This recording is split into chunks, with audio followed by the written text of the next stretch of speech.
قوم کے پروفیسر سے لے کے سولجر تک اور ایک صدر میں چائے بیچنے والے سے لے کے تو ایک ریڈی پان تک اس وقت ایک ہی نعرہ لگا کہ کشمیر بنے گا پاکستان. بالکل بنے گا پاکستان. جب ہجرت لازم ہو جاتی ہے نا تو ہجرت کرنی چاہیے. سنت انبیاء ہے. یہ دیکھیے ایک پوری قوم کو، ایک بڑے خطے کو، اتنی بڑی مسلم پاپولیشن کو بیچا جا رہا ہے. یہ سارے ابھی رو رہے ہیں.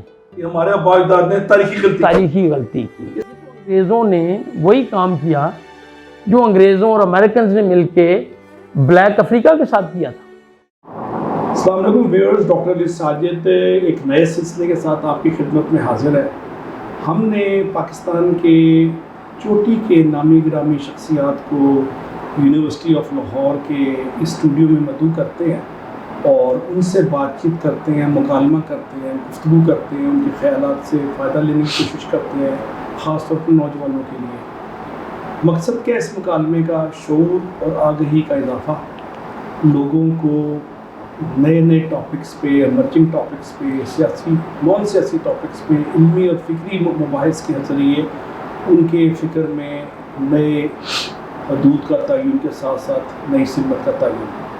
آج ہم خوش قسمت ہیں کہ 5 اگست کے اس دن جب پوری قوم یوم استحصال منا رہی ہے کشمیری سولجرز کے ساتھ، کشمیری فریڈم فائٹر کے ساتھ اور کشمیری نوجوانوں کے ساتھ، ہم ان کو ٹریبیوٹ پیش کرنے کے لیے، ان کو خراج عقیدت پیش کرنے کے لیے ہم نے ایک فکری مباحثے کا انعقاد کیا ہے اپنے اسٹوڈیوز میں.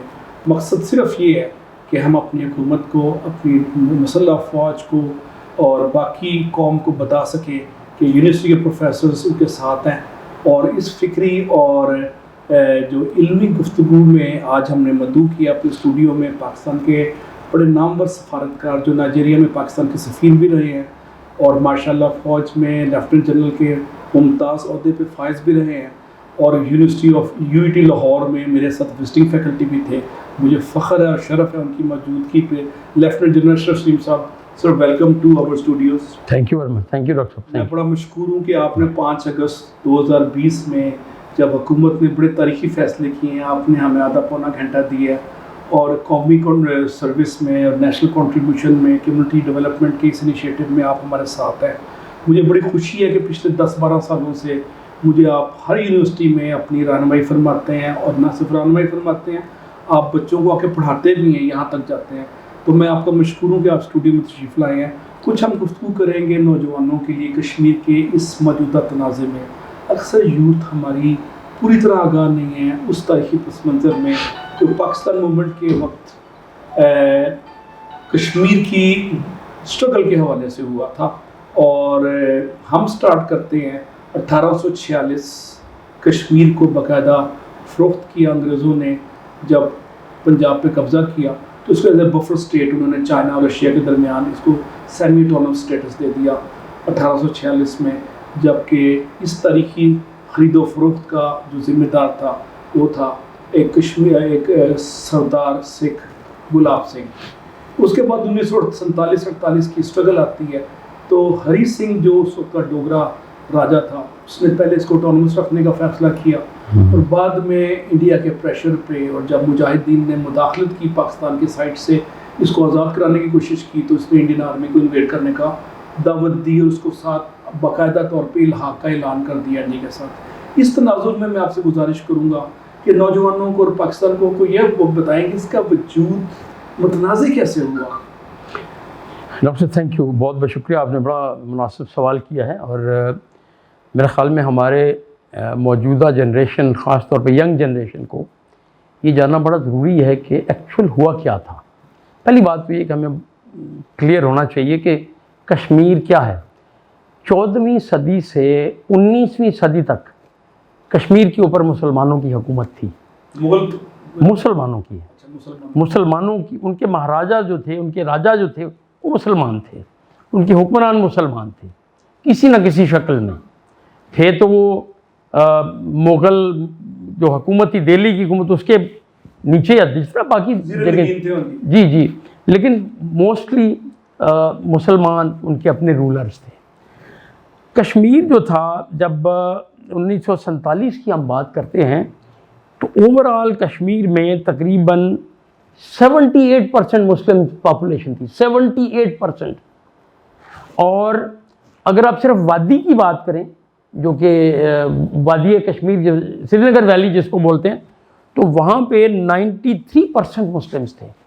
تو ریڈ کلف ایوارڈ کے تحت جی آٹومیٹکلی پاکستان میں جی جی میں بتاتا ہوں آگے تھوڑا سا. تو اتنی ہسٹری تھی اس کی. انگریز جب سکھوں نے پنجاب فتح کیا، کشمیر بھی فتح کیا، اس کے بعد کرتے کراتے ایک سچویشن آئی جس میں ہری سنگھ آ گیا.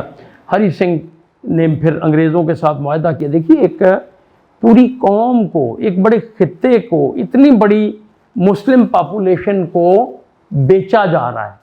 یہ تو انگریزوں نے وہی کام کیا جو انگریزوں اور امریکنز نے مل کے بلیک افریقہ کے ساتھ کیا تھا، کہ وہاں سے لوگوں کو لے کے جاتے تھے اور پتہ نہیں کیسے کیسے ان کے غریبوں کے ساتھ ظلم کیے گئے. اور یہ پہلا ظلم تو کشمیریوں کے ساتھ یہی ہوا کہ ایک پوری قوم کو، جس میں خاص طور پہ ایریا جموں کا بھی شامل تھا، جس میں مسلم اکثریت تھی اس وقت، اس کو بیچ دیا گیا 1846 میں.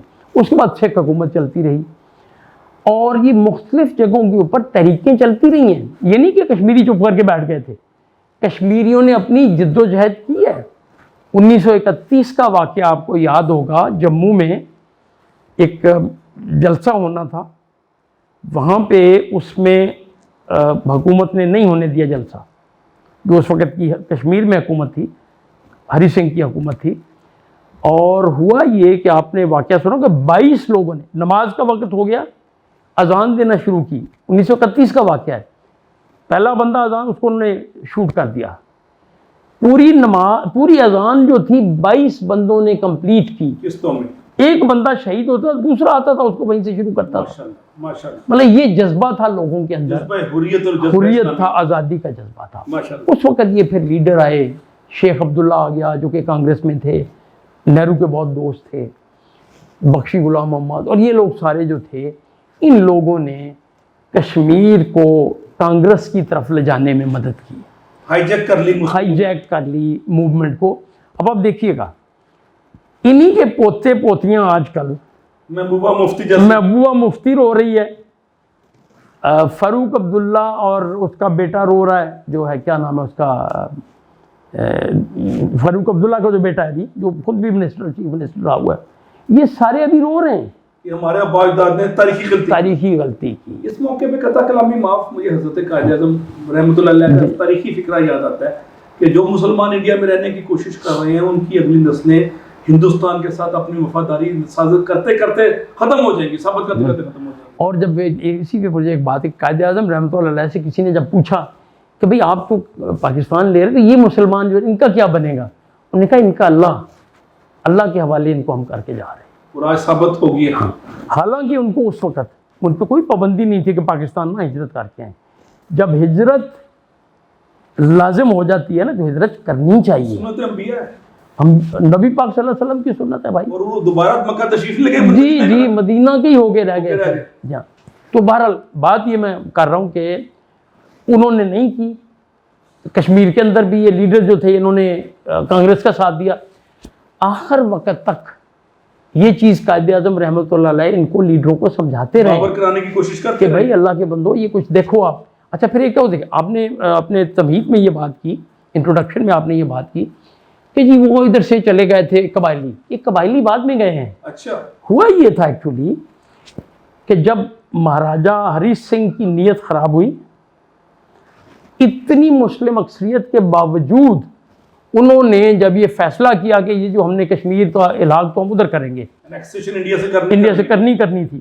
اب ہوا کیا، اندر کھاتے میں انہوں نے اپنا جو وزیر اعظم تھا، اپنا وزیر اعظم کانگریس کا نامینی لیا.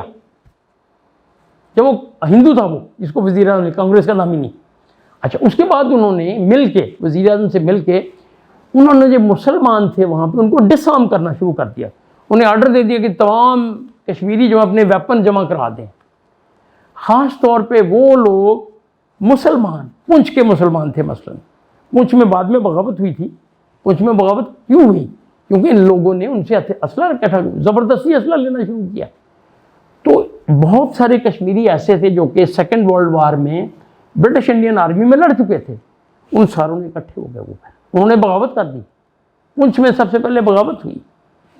اس کے بعد جب دیکھا گیا کہ مہاراجہ صاحب جو ہیں انہوں نے ہندو ایک کو اٹھا کے وزیر اعظم بھی لگا دیا ہے اور ان کی نیت بھی ٹھیک نہیں ہے اور وہ ان کے ساتھ معاہدے کر رہے ہیں انڈیا کے ساتھ, در پردہ مل کے ان سے معاہدے کیے جا رہے ہیں.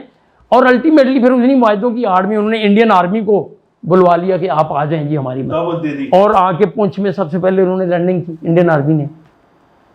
اچھا اب یہ بات دیکھنے والی بات اس سارے میں یہ ہے, اس وقت انڈیا کا جو تھا گورنر جنرل تھا وہ لارڈ ماؤنٹ بیٹن تھا. ہمارے گورنر جنرل تو قائد اعظم رحمۃ اللہ علیہ تھے. ادھر کانگریس نے یہ چال چلی کہ ماؤنٹ بیٹن کو ہی لگا, اور ماؤنٹ بیٹن نے جب یہ تقسیم کا فارمولہ ہوا ہے نا اس کے اندر ایک شک تھی, میں ذرا پڑھ کے سنانا چاہتا ہوں.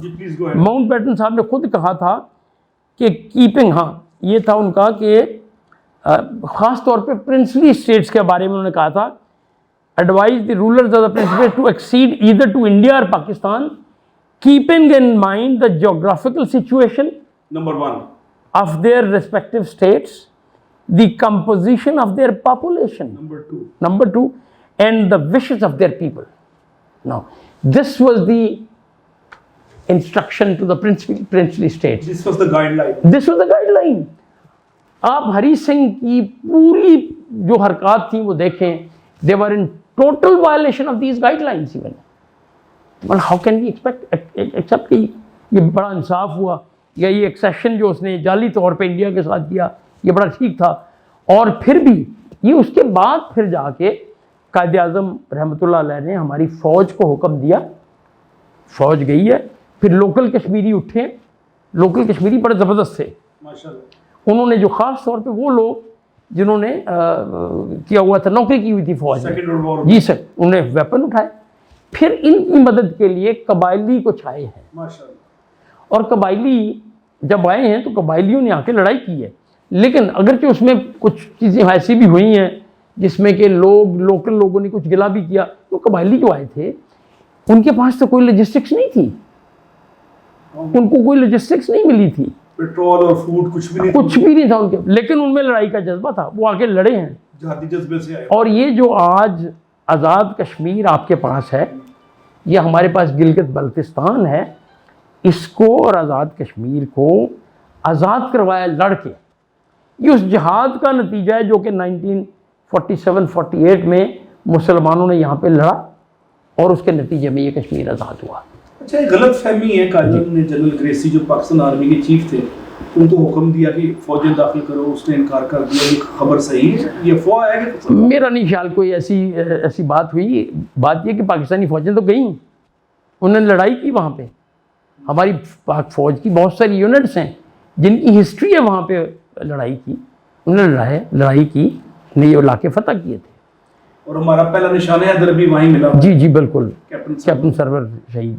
ہاں جی, میرا مطلب ہے کہ سارا جو تھا یہ ایک جد و جہد کا نتیجہ تھا. اچھا, اس کے بعد انڈیا چونکہ اپنی فوجیں وہاں پہ لے آیا تھا, انڈیا نے فٹافٹ کوشش کی کہ پاکستان کے ساتھ ریکنسائل کرے, اور انڈیا نے ایک ٹیلی گرام بھیجی تھی مرحوم لیاقت علی کو, جو کہ پاکستان کے وزیر اعظم تھے. جی, انہوں نے ٹیلی گرام بھیجی, اور اس ٹیلی گرام کا بھی متن میں آپ کو تھوڑا سا پڑھ کے سنانا چاہتا ہوں. جی, I think it is very interesting. History کو صحیح پرسپیکٹو میں, ابھی لیاقت علی خان صاحب کو کیا کہہ رہے ہیں جناب, آپ کے یہ جو تھے انڈین پرائم منسٹر نہرو صاحب, یہ کہہ رہے ہیں کہ بھائی ایک سیکنڈ میں ذرا دیکھ لوں, میں نے یہ خاص طور پہ وہ نوٹ کیا تھا کہ let me read it out for my friends here who may not know it کہ ایکچولی کیا ہوا تھا. Nehru addressed a telegram to prime minister Liaquat Ali Khan. This was on 30th of October 1947.